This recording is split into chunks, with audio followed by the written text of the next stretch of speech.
Whether you call it Kveik, Kvik, or Kvike, there's no denying that this unique Norwegian yeast has had a remarkable impact on the brewing scene, and Imperial Yeast's A43 Loki is one of the best versions out there. With the ability to produce a clean beer when fermented as warm as 104 degrees Fahrenheit or 40 degrees Celsius, you heard that right, while also performing well at more standard ale temperatures, Imperial Yeast A43 Loki is as versatile as it gets, meaning you have zero excuses for failing to brew throughout the year. Learn more about A43 Loki at imperialyeast.com and grab a pouch for your next batch to see what all the fuss is about.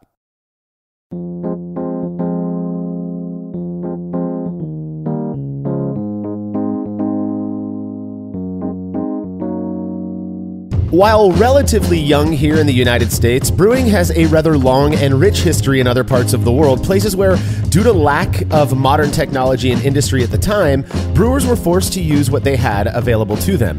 When it comes to fermenting and storing beer, this often meant wooden barrels, which the British breweries of yore were certainly known to rely on.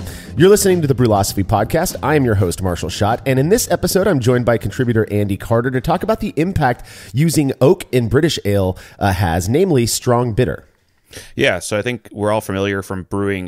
We have craft beer brewers that brew with barrel-aged beers, right? So later in the process, there's some type of oak aging, and I wanted to explore it more fundamentally, which is what do just cubes do to beer? Because there's so many barrel-aged beers, but they tend to be higher in alcohol. So I wanted to look at a lower gravity beer, kind of like how they used to do it back in England. Yeah, I love it, and I think it's probably safe to say that nowadays most British brewers are using more modern gear, which means stainless fermentation tanks and such. However, there is something to be said about the arguably desirable qualities that can be imparted by aging such styles on oak. In fact, one of my favorite breweries, I have a feeling you'll probably agree with me on this one, Andy, is Firestone Walker.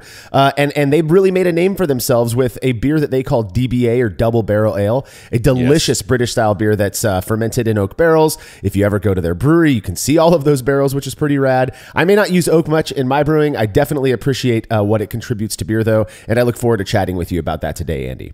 All right, if you're a fan of this show and you'd like to receive a reward for your support, please consider becoming a patron of Brewlosophy over at patreon.com/Brewlosophy, where you make a small pledge and receive rewards like access to unpublished contributor recipes, unique discounts at YakimaValleyHops.com, and an invitation to a monthly live Q&A session with somebody in the brewing world.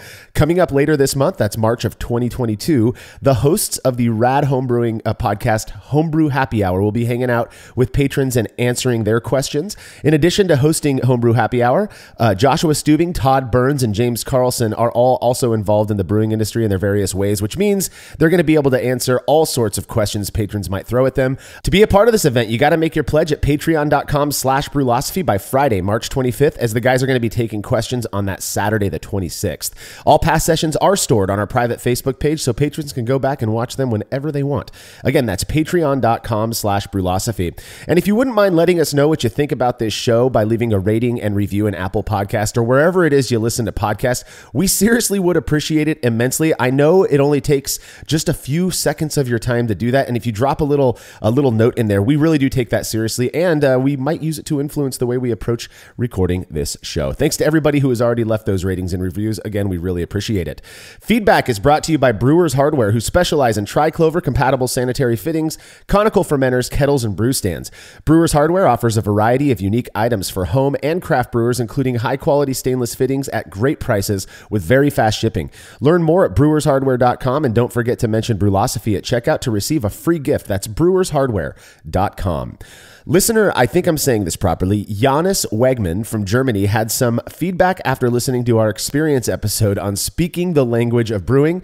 As an aside, we got a ton of feedback on that episode, actually. That was number 219. Jonas said, even for German brewers, the correct words used need to be learned like vocabularies, as they tend to be really old words that are not used in everyday speaking. For example, lautering comes from the German word lautern, I believe, and he says, which corresponds to the verb cleansing, which apart from brewing is mainly used in a religious context to convey being freed from sins or heavy burdens. There are a lot of weird words used, like, I'm gonna butcher this, Anschwanzen, which is the state of the lautering process, and in German sounds rather explicit. Yeah, I think that's pretty interesting. I love the etymology, which we really didn't get into. We were talking about more about pronunciation. Yeah, but that's a very interesting, like how words travel through time. So there was a religious connotation, which I'm sure brewing, and you have this history of brewing with monks and Trappist brewing in Belgium. So it's interesting to see that kind of comparison and stuff. And of course, they're going to use words that are familiar to them in these processes in other parts of their life. So that's really interesting. I like that. Yeah, I agree, and I really appreciate feedback like this, Giannis. And I hope I'm saying your name right. I've mentioned it many times, and ever since we did that episode, I feel like it's come up more that my wife is full-blooded Latvian.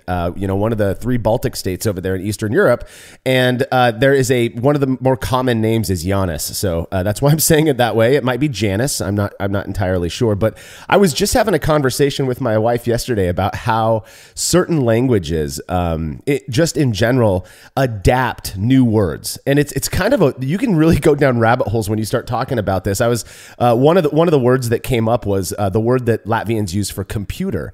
It's actually dators, and I think it has to do with like data or something. And my wife was like, "That's just what they called it when we were kids, And so that's what but now I guess like modern Latvians call it sounds more like computers or something like that. Yeah. So it's so interesting how we evolve and we adapt these languages, and I feel like brewing really does have kind of this classic.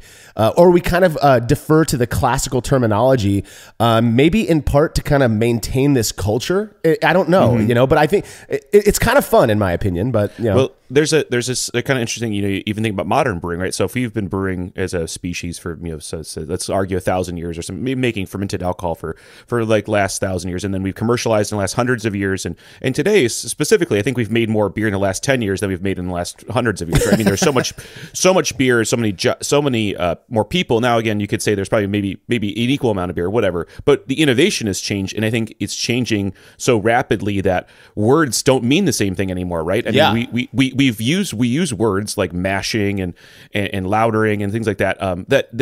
If you showed this to someone 100 years ago, they have no idea what we're doing, right? It's so different, but we use the same words. So and vice versa, we wouldn't know what they were doing 100 years ago, right? And we're talking about oak fermentation day. It's like we don't do that today, right? So there's this interesting thing of words get pulled through and then words get saved.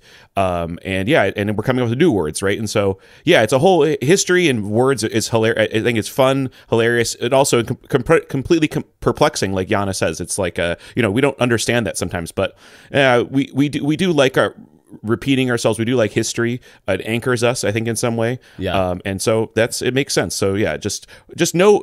I just appreciate when we know what you're saying and know how to say it, so that you're conveying your intentions well. I think that's the main thing. That's the point, right? Is that you want, as long as there's a level of understanding, then the words are working. Now, there's this postmodern perspective, and I think we addressed this in that episode of like, well, you don't have to spell things right or say them properly as long as the other person knows what you mean. No, I don't go by that, I do think it's interesting. You scroll through social media and such, and I've been seeing some new terms lately where I kind of cringe, and I'm wondering if maybe that's just because I'm getting older. But I saw somebody refer to an imperial stout the other day as an impy stout, which whatever. I mean, if you want to, go ahead. I get that the newer up and coming brewers and craft beer drinkers are going to kind of make it their own. The other ones that drive me crazy are anything that ends with BOI, boy, yeah, so like haze boy, and then crispy for lagers. I don't get it. Just call it a lager. It's the same number of syllables. Easy enough to say. Well, I can give you the etymology of crispy boy. Crispy boy refers to storing beer in the crisper drawer of your fridge. That's where it comes from. Is that really where it came from? That's where one of them. That's where one declination of this happens. I mean, then crispy is just some nice way of saying a really crisp, clean lager. But crispy boy, I believe, did start with the crisper drawer of a fridge. So. Well, I mean, that makes it make more sense. You're not going to hear me call it that ever, but of course, I'm sure I won't, Marshall. It's because I'm the grandpa over here. There was one last thing. I like how Giannis' last comment about that word anšvans, and he said it sounds explicit, which made me think of this phrase. It's the Latvian kids. My wife and I have been together since we were teenagers, and so I've kind of picked up along the way quite a bit of Latvian. And one of the things that the kids just love sharing with their English-speaking friends, this is the term. It's tits vai ne tits, šitas ir fakts, which just translate to believe it or not, this is fact. But it does sound rather explicit, when you say it that way. We've got, like I said, we got a ton of great feedback from that episode. We've appreciated all of it, including yours, Giannis. us, so thanks so much. If you have show feedback, you can send it to feedback@brewlosophy.com or drop us a note on social media. When we are back from this break, our focus will be on using oak cubes in British strong bitter.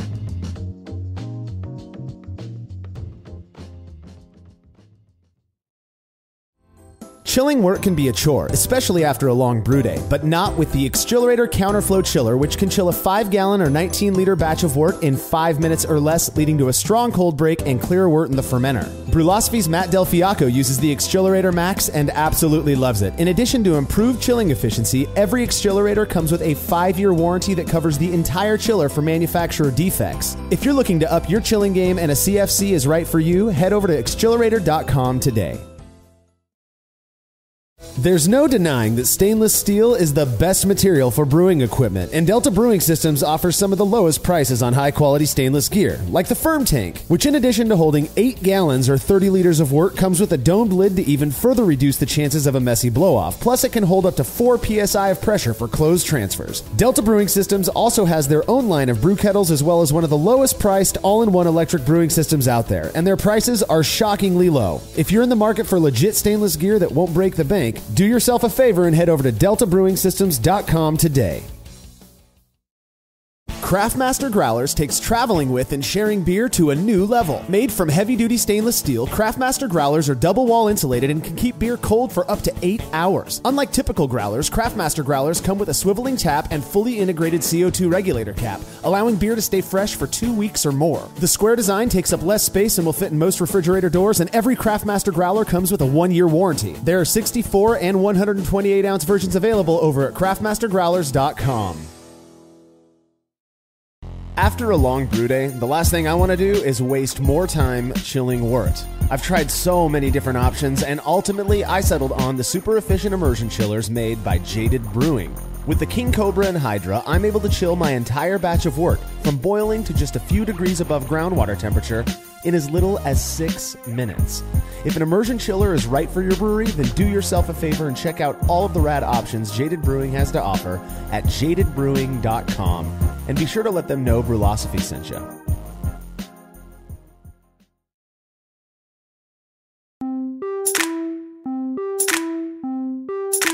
I have to imagine that relatively soon after the first versions of what has become beer was tasted and enjoyed, people were motivated to learn how to make bigger batches using a more organized approach. Obviously, this required fermenting and storing the liquid in a vessel larger than a ceramic pot, which the advent of wooden barrels made possible. Given its hardness, oak quickly became the wood of choice for winemakers and brewers, in part for its ability to contribute desirable characteristics to whatever liquid it held. When talking about the history of beer, it's easy to make certain assumptions, some of which have been proven wrong, naturally. But one thing we can say with confidence is that early British brewers were definitely using oak barrels for fermentation and or storage and transport of beer. Absolutely. You know, we started off this conversation, we said the word barrel about 20 times, and yep, that's an oak barrel, right? That's how this all started, right? The unit of measurement, barrel, and you go tons and butts and all these other words that we use for these large oak vessels. And like Marshall said, the first part of this is that oak is, it's malleable, it's pliable, it's cuttable. And that means you can fashion something, any object, and in this case, we want barrels. So barrels are oak staves. These are individual staves. If you took a barrel apart, it would just be a bunch of sticks, basically. Yeah. And those hoops keep it together. And then the fact that when you assemble a barrel correctly, with the staves, it's watertight, which is really important for liquids like beer, wine, everything else. So why did they pick oak? That's really the reason. And most of all, oak is native to the European continent and other parts of the European area, right? So you had plentiful supply of this wood that could be used to store it. Over time, we've obviously improved technology. We've gone to stainless steel because it's much more sanitary, right? That's a bigger jump in revolution is the fact that when you go to these stainless steel or some type of cleanable vessel, right, your beer is going to improve. The flavor is going to be more consistent. And that was, that's why you don't see as much oak fermentation or oak storage anymore, except for getting the flavor you want rather than out of necessity. Yeah, I think most people are probably very well aware that I think when you hear of a brewery that's using oak barrels, at least I automatically assume they're making either sour beer or strong ale, right? Different versions of strong ale that they're aging in the oak, and that is not, I have to imagine. Now, maybe I'm wrong on this, but that's a relatively new development. Obviously, if they were storing beer that had fermented in an oak barrel, well, that's one thing back in the day. But nowadays, it's almost like the barrels are used primarily for what they impart, characteristically speaking, to whatever beer those barrels hold. Now, the fact that oak is the wood of choice for barrels, one, I find that interesting because you know that there was some trial and error hundreds of years ago. Of course, they're like, let's try pine. Oh, that does not work. That does not work. Yeah, exactly. I would have loved to have been a part of that like thought process. Let's try all these different woods. Now we know there are other woods that brewers are using out there in their beer, but oak is easily the number one, and there are various different ways that oak can be treated, whether it's a barrel, and we'll talk about some barrel alternatives here in a moment. But there are various ways that oak can be treated. There are different species of oak, if I'm understanding correctly, that you can use that are said to impart different characteristics as well. Yeah, so oak is like we know, is a plant, right? So it has cells, it has a cellular structure, and that's what creates its rigidity. But when you just use oak by itself, well, that isn't really much of a certain flavor one way or the other. And actually, as you store things in it and remove it, I would imagine it's going to lose whatever flavor is on the inside of it over time. And as a note, just before we continue on, just talking about oak itself, there is a tradition in German or more continental brewing, rather than just the UK, where there is pitch-lined barrels to prevent any flavor impact from the wood itself. So that we're not going to talk about that much today, but there is that history, and that's kind of the path towards stainless steel. But with normal oak, you typically, nowadays, typically you're toasting it, and that's burning the sugars, the lactones, and creating new flavor compounds inside the barrel. And that level of toast is how you get what you would traditionally call the oak flavor, what I think most people consider oak flavor. And that can be anywhere from like a light vanilla all the way to that burnt caramel, raisin, plum. And those flavors are desirable in bourbon, in winemaking, and other beverages that are stored in barrels for long periods of time. Yeah, and my understanding is that new oak, I believe that's the term they use, like a new barrel, it's going to impart a stronger wood character with those underlying tones of vanilla. There are vanillins in oak, so you're going to get that little vanilla. Sometimes people describe it as a coconut type of character, and I've actually experienced that, but I have a hypothesis that the interaction of whatever the oak is imparting to the beer, the way that it's expressed or how it's perceived in the end, also is a function of the beer that's actually in there, right? Like, so I get coconut from like porter. When you oak age a porter, I get this more coconut character as opposed to a vanilla character. So that's really neat. But my understanding again is that fresh oak, that new oak, maybe it's still going to be toasted. I believe. Correct me if I'm wrong, Andy. All oak that's used in brewing is toasted to some level. I would say the vast majority. I wouldn't say every single thing, but you'd be harder pressed to find an untoasted barrel these days. Yeah, the way it was explained to me years ago is it's kind of like people aren't using green malt, or I guess it would be green barley, right? Like it's still malted and kilned on some level, and that's what makes it not usable. You can use new oak if you want to, but you get kind of what is it, like a chlorophyll kind of flavor that's kind of sharp. Well, it really is a plant at that point, right? You're not getting what if you think of a barrel, right, you have this surface area that's completely covered with char, and the liquid is actually going to go into the oak a little bit. It's not going to go all the way through. Obviously, if it was going all the way through, it'd be leaking out, right? Yeah. So there's some interaction, there's a depth, and that's a few millimeters, right? There's science that's explained how deep it goes, but you don't need to toast too much before the liquid stops, right? So if you didn't have toast, you'd be getting raw plant material, and that would come off, I think, pretty green, pretty rough. Exactly. And if you're buying these different barrel alternatives,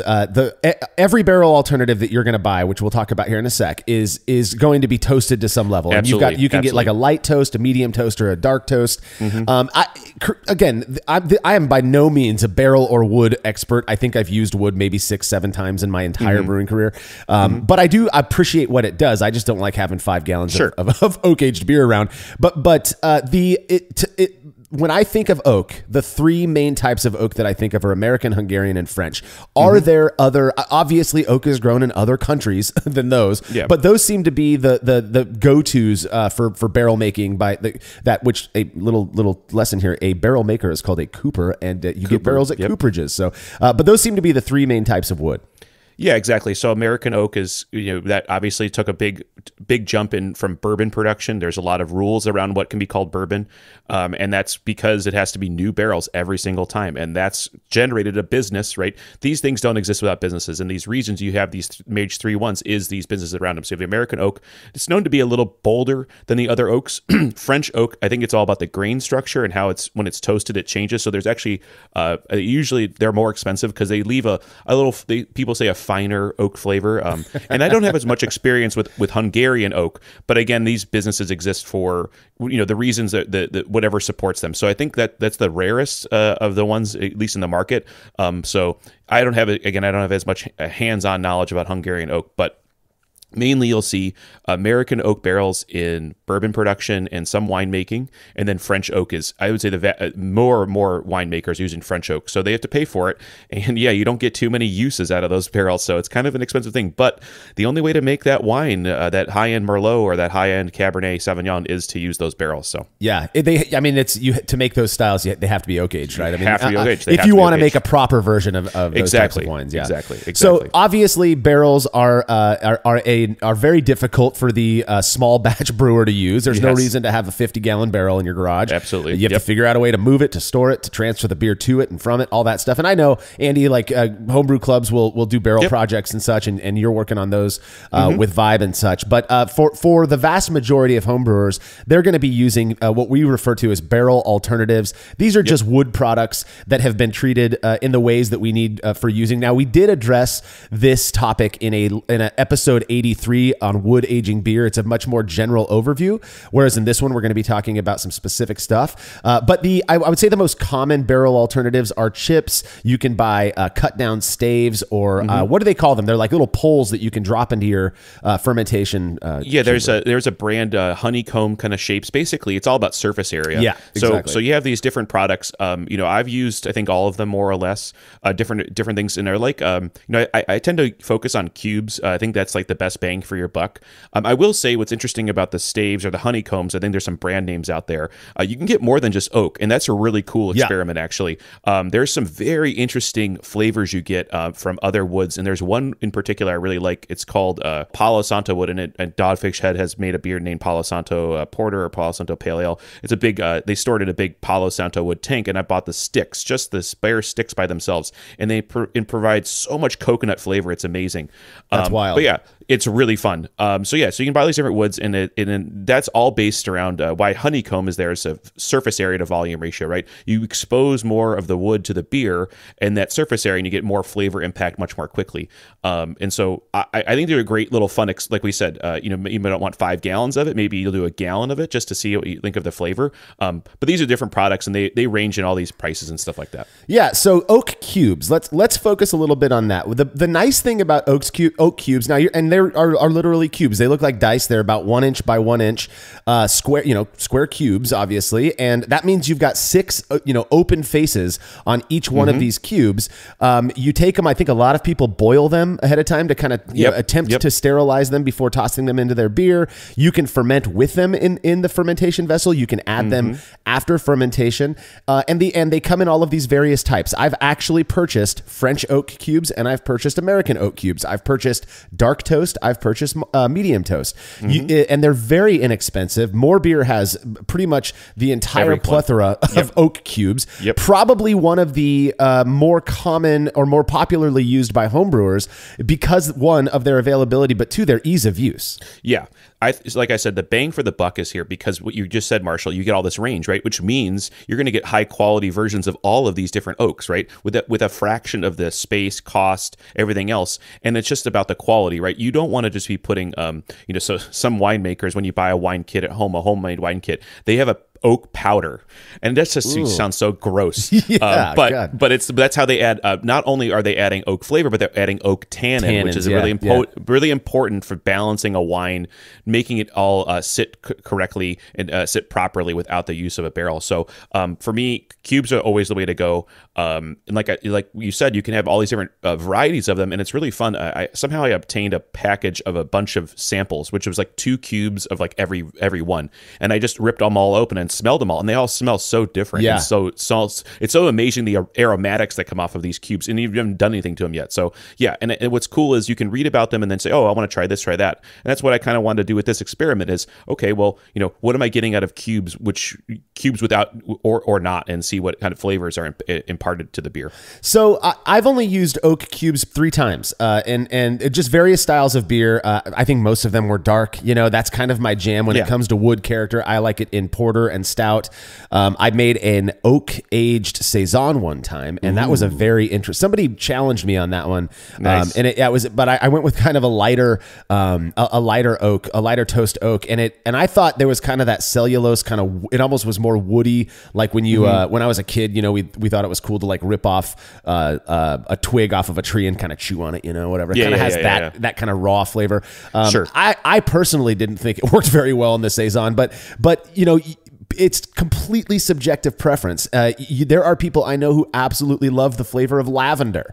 I can't stand it, So you're going to have to play around with what you want. But if you like that fullness of flavor, you like that little bit of wood character with a hint of vanilla, then you can add oak to almost any style and likely get away with it. Yeah, I think so. To your point of what you like and don't like, this gets back to like flavor thresholds and personal preferences. And so, if this ingredient, if you can't stand it, well, it might not be for you. But the cool thing about oak and the cool thing about wood additions is there's such a range available to you that you're going to make it work. To your point of you adding oak to the saison, I have friends that worked at Stone Brewing, and they made a beer called Saison du Buff. It was a beer with Dogfish Head, actually. And then they did a red wine barrel aged version of it, and they said that was literally the best beer they ever made. Wow. They think that was the single best beer they made at Stone. So take it for what it is. So yeah, exactly. And I had a bottle of it. It was excellent. So yeah, so there's a lot of experiments here, but I think there could be some downsides to using oak. There could be, like we said, these flavor impacts. The one thing oak cubes will not give you, which a barrel will, is the ability for some micro oxidation to occur. Yeah. Because when you barrel age, right, it's not it's watertight, but it's not an airtight vessel, and you actually rely on that for doing barrel aging of bourbon and stuff. You want the beer to you want the liquor to actually expand and contract inside the barrel, and that's actually pumping it through that charcoal to filter it. That's why it gets smoothness over time. So you're not going to replicate that necessarily with beer aging, but that really isn't the point of cubes, right? If you really wanted that, you would get the barrel. That's right. But you can get the flavor, and so the other maybe downside is it's harder to control the amount of flavor without trial and error. That's right. Yeah. What's 2 weeks, 3 weeks? How many cubes? There's this little bit of a trial and error learning act you have to do with oak cubes. I like how you put that, because oftentimes when I get when you're trying something relatively new, maybe you started homebrewing a year ago and you want to branch out and try making a wooded beer, that how long do I keep the beer on the oak? Well, the answer to that is however long it takes for the beer to taste the way you want it to taste, right? Yeah. And you might have to use more oak. I mean, there's a process of trial and error here that is you're going to learn what works best for you and what you're hoping to achieve. My experience with oak cubes is I'm always about 4 to 7 days after adding the oak cubes, and I've never fermented on oak cubes. I've always added it towards the end of fermentation, like a dry hop almost. 4 to 7 days, and it's good for me. Now, I might just be sensitive to that oak character, because I've got friends who will, they'll ferment out a beer and then they'll add the oak and they'll let it age just right in primary. Some people will rack to a secondary, but I'm not sure that's necessary these days. But they'll leave the oak cubes on the beer for a good month. They just want to extract as much as that character that they can from those wood cubes, and those are great as well. And I do think, again, you have to kind of consider the strength of the beer you're putting in, how dark it is, how light it is, what other characteristics are in that beer. Now, let's move into talking about strong bitter, because this is a style, in my opinion, the English knew what was up when they were coming up with these styles, because they are so good on their own. But it is, in my opinion, it is particularly a good style for being oaked. Yeah.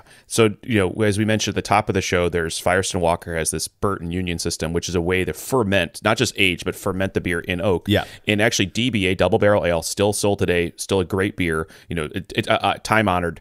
What's interesting about that beer is only about 20% of what you drink is oak aged. The rest is stainless steel fermented. So, like we said about having too much or too little, this is where blending comes in. And it's not a uncommon thing. Barrel aged beers, lambics, goose, all these sour beers, they get blended as well, right? To balance the beer out in the end. One day, the barrel was really had a lot more character than we expected, right? So we need to tone that down and bring it into spec. So with this beer, that's ostensibly that's an amber ale, English amber ale, something like that. That's kind of what I was looking for in this beer, just to see how oak would impart for it. Because with the base beer, there's some woodsiness from the hops. There's obviously a caramel aspect to the beer. And now, what if we added a little bit of an edge, a little bit of bitterness from the astringency from the oak, a little bit of that vanilla, and let it all sit together and see how it tastes? Man, I'm telling you, strong bitter, in my opinion, strong bitter is one of those styles that is always, there's no season for it. It's always good. It's always in season. And what I think makes it a perfect style for being oak aged. And I don't know, maybe people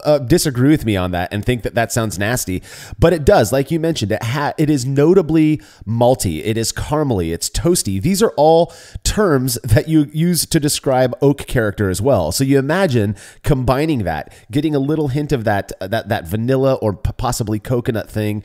Oh, it is so good. And I've had plenty of homebrewed strong bitters that have oak in it, and it's awesome. Now, Double Barrel Ale, if for those who are capable or able, live near enough to Firestone Walker, maybe I'm wrong on this as well, but they have, if you go to their brewery over there in Paso Robles, they have unfiltered DBA. Is that the unblended one, or is that the blended just not filtered? Correct. So unfiltered DBA is a little bit of a misnomer because it's just 100% oak fermented DBA.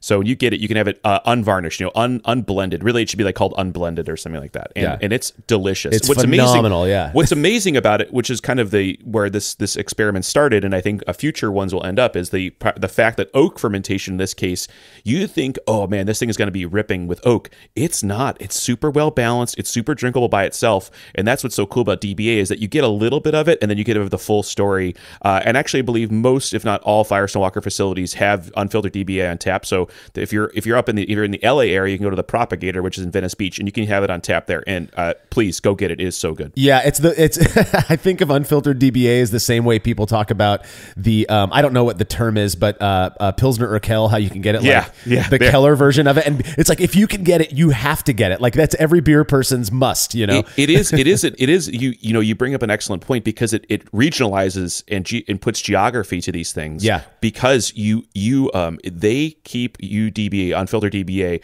pretty much only at home. You'd be hard pressed to find that on tap anywhere but a Firestone Walker property. So yeah, well, I agree. As much as I enjoy oak character in certain styles, I've only used it, like I said, a handful of times, and only once was it oak cubes in a British ale.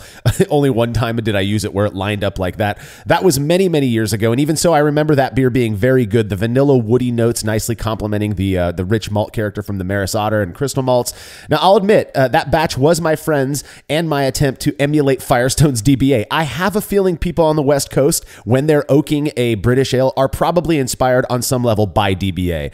And while that batch didn't quite hit the mark, it was still definitely worth the very minimal amount of effort it took to toss a few cubes of wood into the fermenter. Well, Andy, you were curious to test out the impact oak cubes have on a strong bitter, and you put it to the test. Results from that experiment when we return from this break.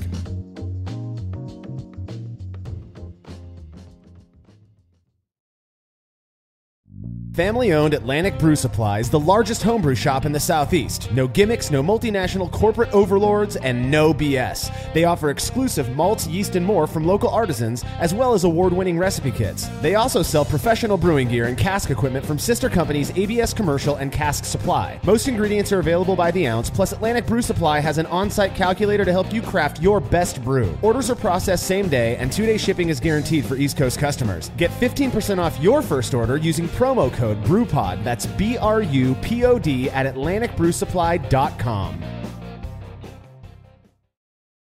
As every brewer knows, the best beer requires the best hops, which Yakima Valley Hops provides fresh from the source to brewers around the world, carrying everything from classics like Cascade to modern favorites like Galaxy and Mosaic, as well as other ingredients and gear. Yakima Valley Hops has it all. And don't forget to check out their new podcast, The Late Edition, where the YVH crew goes into depth on our favorite plant with industry experts. Head over to YakimaValleyHops.com now to see all they have to offer and subscribe to The Late Edition wherever it is you listen to podcasts.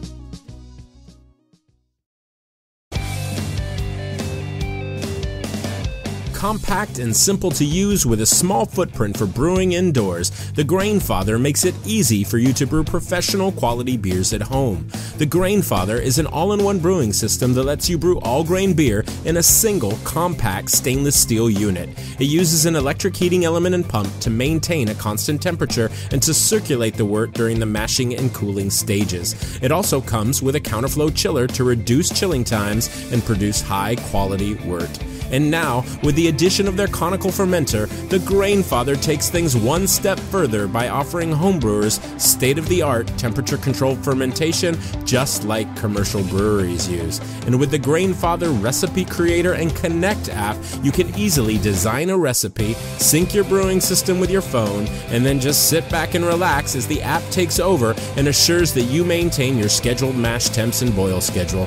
Head to Grainfather.com to purchase your all-in-one brewing system today and to sign up for their free recipe creator tool. Once more, head on over to Grainfather.com, that's Grainfather.com, and get started today.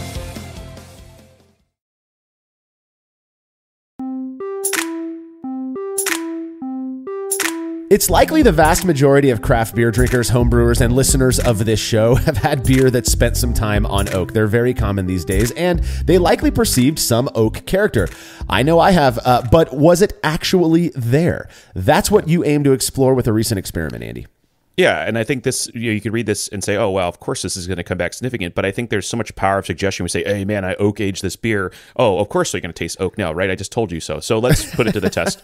So I started off on my Brewzilla systems, my all-electric 120-volt 5-gallon system, so dual batch, and this was the malt bill, 69% Golden Promise, 15% Maris Otter, 10% Munich malt, 5% C60, and 1% chocolate malt. Yeah, that's a great great malt bill for a strong bitter, in my opinion. Yep. And I mean, I use a little bit of Munich malt in most of my British ales, and I've had, classicists kind of reach out and be like, hey, man, Munich malt, that's a German malt. Why would you use that in a British ale? Because I think it tastes good. So that's why we do that. Well, what do you know what for me is when I'm making a recipe, I'm looking at what the flavors or the ingredients I'm contributing. And I'm sorry, we don't have the ingredients they used to have, right? I think it's safe to say a lot of malt you buy today doesn't have the character that a malt, more craft malt, there's more craft maltsters coming out today. And I would imagine maybe 50 years ago, the malt tasted different. It might have had more flavor. It was also harder to work with, right? Malts today are supposed to be easier to work with, but they've lost some character. So you have to balance things out. And that's what I do with these recipes. Yeah. So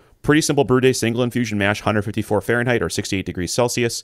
60-minute mashes when they were complete. I raised the grain bed and I sparged to collect identical amounts of wort pre-boil.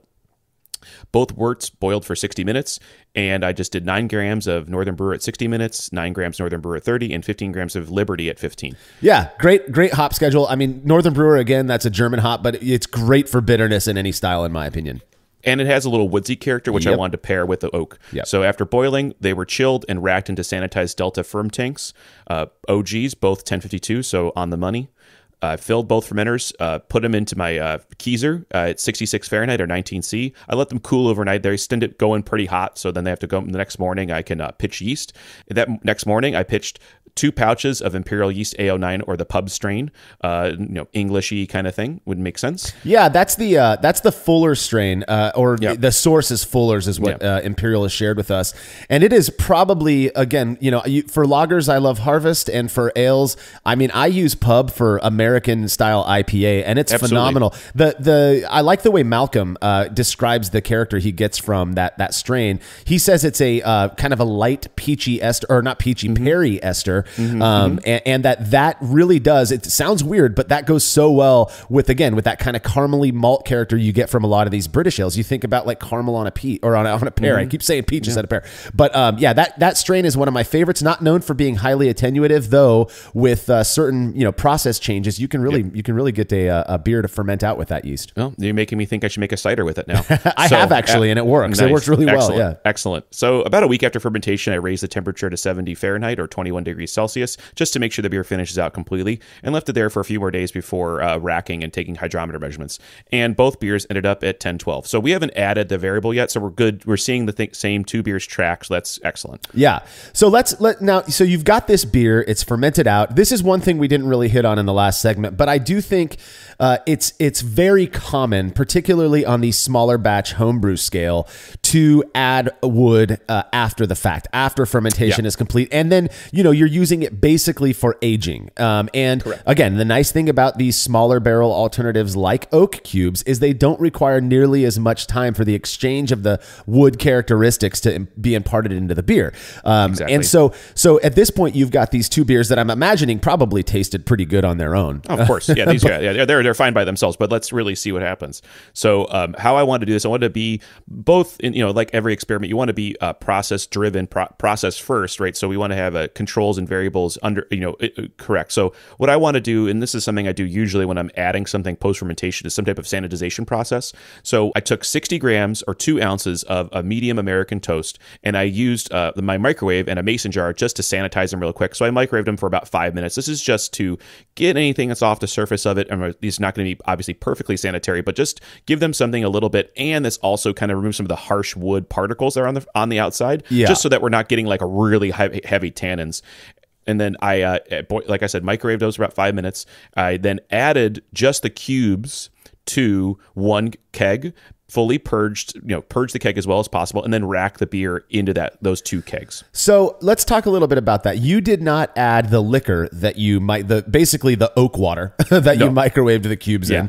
I know some people will their sterilization or sanitization process involves, soaking those oak cubes or whatever it is in a spirit alcohol overnight. Sure. And then they will toss that whole bit into the, if you're using bourbon, I mean, you think about oaked bourbon and then adding that to like a porter or something. Come on now. That's awesome. Exactly. Yeah. But in this case, you were very sure to just add the hopefully sterilized oak cubes. Correct. And that's another thing we didn't point out earlier that I think is important.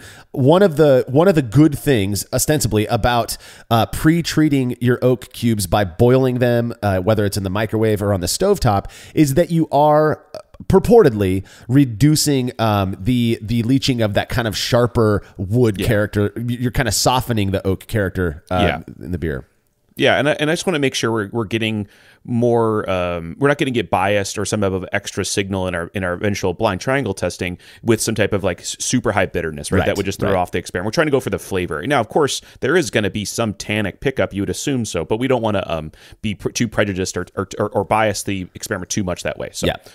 So what I did was racked them both. So now we have both beers. One has oak, one does not.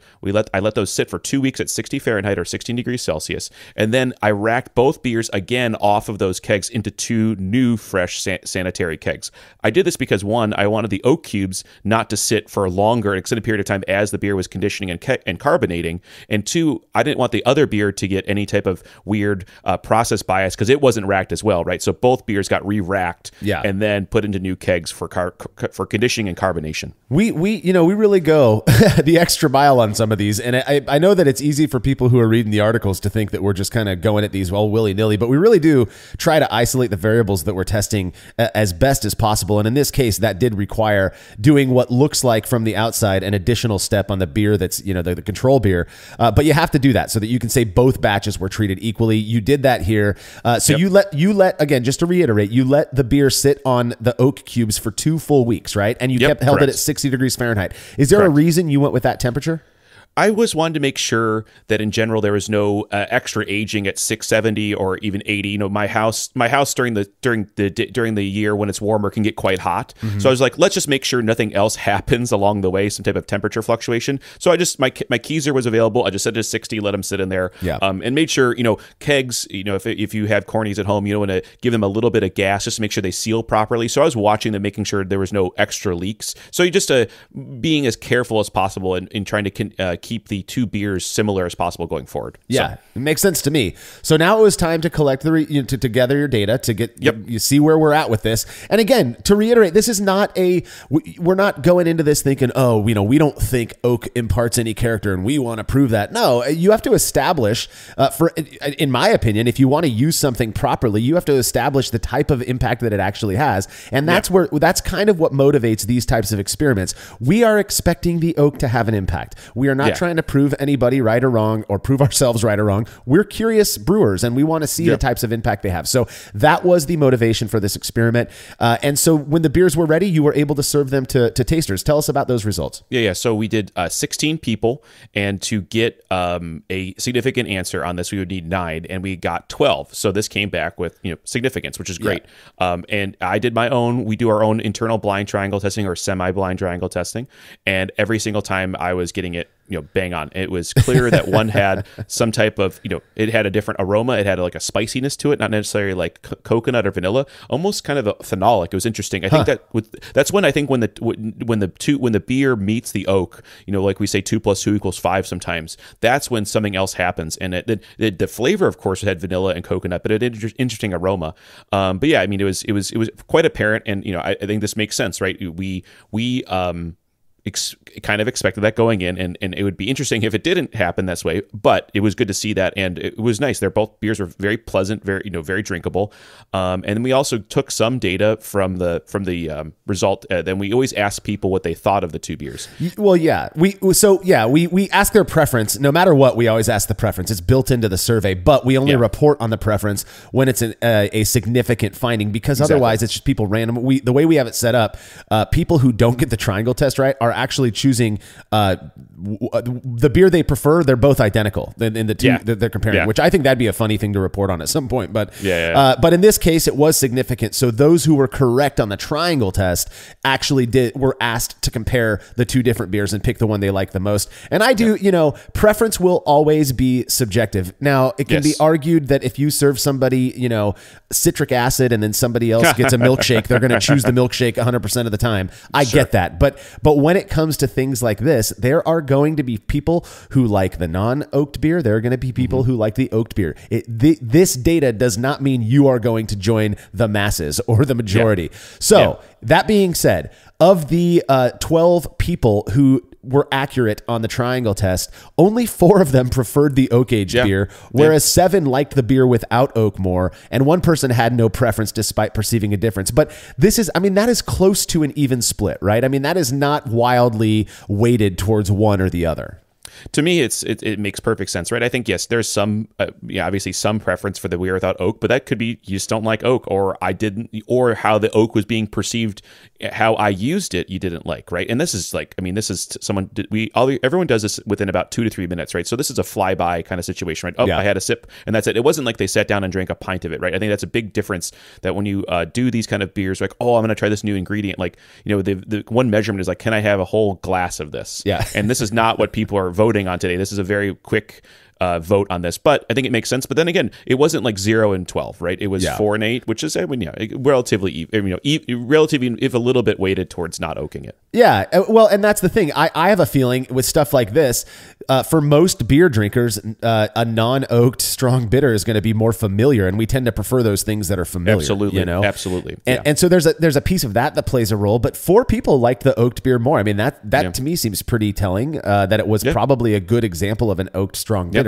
Now, just to say this again and again and again, all we can say based on this significant result is that aging a strong bitter on medium toast American oak cubes for 2 weeks does seem to have a perceptible impact. People have a tendency to be able to tell those beers apart, and that's cool. We can say, okay, we know that when we use this amount of oak cubes in a strong bitter, it's likely going to have an impact. Now I need to determine if I like that impact and we can do further comparisons with other types of wood alternatives to see if maybe those impart a different characteristics that we like or don't like, more. And I think that is really cool. Yeah, like the whole point of this the first one is this could be a story that we tell about, hey, what's the difference between American oak and French oak? Yep. What's the difference between fermenting with oak and then aging on oak? All these are things I want to explore, because what I really enjoy about this flavor is that I like this flavor, so I'm biased, and B, it's I think a lot of people read recipes and stuff and like, oh, what does this mean or how does it do this? And we take a slightly different tack on this and say, this is how we're going to process it and be a little more explicit, then you can take those results, take them or leave them, but you can also use these too because the documentation is there.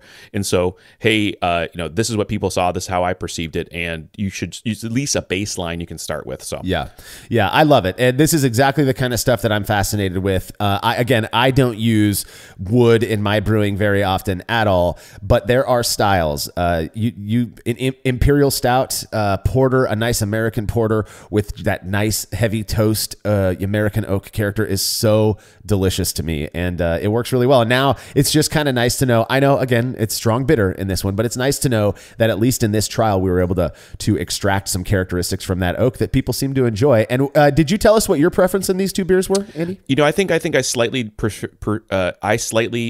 preferred the not oaked one just because the oak had this at first the oak was very sharp, and I found that the beers conditioned, I think I liked them both better with a few weeks of conditioning, so I was a little bit biased to the not oak, and that to me just says maybe I should back off on the oak, maybe go to 1 ounce. I think it would just integrate with the beer better. I mean, that's just totally subjective, right? That's just my thinking what I would do next time.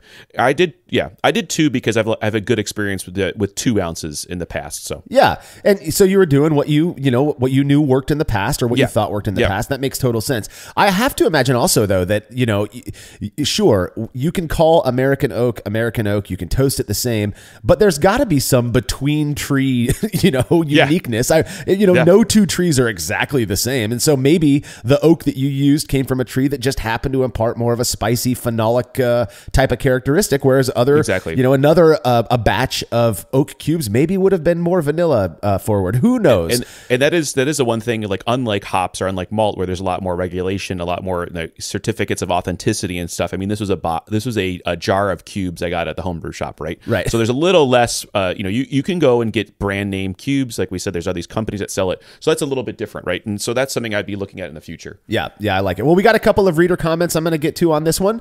First one comes from a regular commenter, Jürgen de Fern, who says, if you go through historic documents or read Shut Up About Barclay Perkins, that's Ron Pattinson, good guy, says you will see that historically British casks were lined with pitch so that there would be no wood taste or no air ingress. I think I was just reading that for this podcast. I believe that was mostly in continental Europe, not in the English one. Actually, English did it. It was definitely not early on. Maybe after World War I, he says. Yeah. So there's some history debate there. But yeah, like the writer says, there's a need to do, if you don't want any oak character, and like we said, not everyone's going to like oak. You can line them with pitch, but this also led to some issues. I think some exploding casks. Now that it's not only watertight, it's now airtight. Yeah. And this thing is fermenting. So pitch is a really interesting topic. It's kind of coming back. It's getting more in vogue nowadays with lagers and lager storage. So there's some interesting stuff happening. But yeah, it's kind of getting a rebirth right now in the craft beer scene. Yeah, this is a shameless plug. We love Ron Pattinson. We love Shut Up About Barclay Perkins. Ron's dedication to researching the history of beer is phenomenal. I had the opportunity, very, very wonderful opportunity, to speak with him at an event in Ireland right before COVID happened. And in person, he's just as smart as he comes across on his website. He's got this whimsy and flippance about him that I really appreciate. And yeah, go check out Shut Up About Barclay Perkins. In terms of British casks being lined with pitch, I'm sure that was the case for certain styles, but my understanding is that that was not universal. And correct. There is no denying that pitch came after people were already storing beer in oak barrels. Absolutely. I mean, there's no way they weren't just, hey, look what these Coopers are building these great barrels we can store beer in. They weren't pitch lining them right off the bat. So, yes, there is an argument to be had there, but I don't think it was universally accepted that you had to line these barrels with pitch. Yeah. Absolutely. So next comment comes from Chris. He says, the recipe I have is to add the, The recipe I have is to add the oak to a cup of bourbon. There you go. For 3 weeks, then adding the cubes to a secondary, age it for a month, rack to a keg or bottle. Absolutely. And I have had plenty of, some of my favorite home brews from my club are these beers that have Jameson and then they're added to a stout or something like that. And then what's nice about that is the bourbon kind of melds everything together a lot better. Yeah. So for this experiment, it's beer and oak. That was it. And I didn't want to do a spirit because I didn't want to have this extra variable lying around, right? Where you're really driven by the spirit character, which can be quite strong. Yes. What I think he's got the right. I think the writer has the right idea that you want to be able to impart a more holistic flavor to the beer, and I love spirits for this. It's a great way to add the spirit flavor without having to use a barrel, and a little bit of extra oak oomph never hurts. Yeah, and one thing to keep in mind is I love what Chris is saying here. Bourbon is already oak aged. It's that bourbon. The reason it's that color is because it spent time in a barrel for a long amount of time. Exactly. Yep. Now, so the reason I say that is because I know people who just add bourbon instead of oak, and they'll make like a bourbon imperial porter or something like that. Yep. And I'm telling you, it is the way that you described it, Andy, as it kind of melding everything together. It can be really phenomenal. Now, one of my favorite beers from a friend of mine made many years ago was Chris's comment reminded me of this beer. It was an imperial porter, actually, so it had kind of more of that chocolate bent as opposed to being coffee and roasty. Mm-hmm. And he did exactly what Chris said. He left these oak, I think they were chips actually, but he left them in bourbon for about a month and then just tossed that whole, it was like a 1 pint jar of this stuff, tossed the whole thing into the beer, let it sit for another month or so, and then packaged that up. And I'm telling you, this thing, it was like a velvet in your mouth. It was so delicious. I mean, that's the beauty of homebrewing, is being able to experiment with these awesome products that are really cheap. They're very easy to use. And in the end, if you don't like it, so what, So you lost maybe 5 gallons of beer, or you could trade it with a friend who does like it for something cool. Well, that's the thing is that, I think we don't talk about too often in these podcasts is like, it's only 5 gallons, which cuts both ways. If you don't like it, it's only 5 gallons. If you really liked it, oh man, it's only 5 gallons. So true, yeah. Well, I do think that brings us to the end of this episode, Andy. Did you have any final thoughts on using oak cubes in a British strong bitter? I mean, I really like this style. I like this take on it. I mean, like we said, we can't sing the praise enough of Firestone Walker. A little bit of an inspiration for this beer. I would say, if anything, get if you're going to play with this, like any ingredient, understand it better and maybe get a supply of it before you go and explore. So get a standard. So maybe buy a lot of it, maybe buy multiple ounces of oak, and then play around. And explore only one varietal, only one char, and then see what you think. And if it doesn't work out, I mean, these aren't too terribly expensive ingredients. No. So give them a shot, and I think it's a lot of fun. I think it adds a unique character to the beer that you otherwise can't get. So yeah, honestly, and one thing that I would love to see, and we've talked about this among the crew many times, are wood alternative comparisons. The one difficulty with that is that it's impossible to control for the source of that wood. So for example, I love the wood alternatives that I've used the most are the honeycombs. I absolutely love these things. They are very quick. They have the highest amount of surface area because they've got holes in the wood, so the beer is touching much more wood. You only need to use one of these small little staves, and you can reuse them, which is cool. But the problem is, if I go, I believe it's called Black Swan Cooperage or something like that. If I go, that's the name of it, right? And if I go and I buy one of those, that's an American oak medium toast, and then I go to More Beer and I buy medium toast American oak chips or cubes, and I compare those. Well, if they're different, we can't necessarily say it was because of the form of that alternative. It could have been that the source of those of that American oak. Maybe one was grown in Michigan and the other one was grown in Texas or something.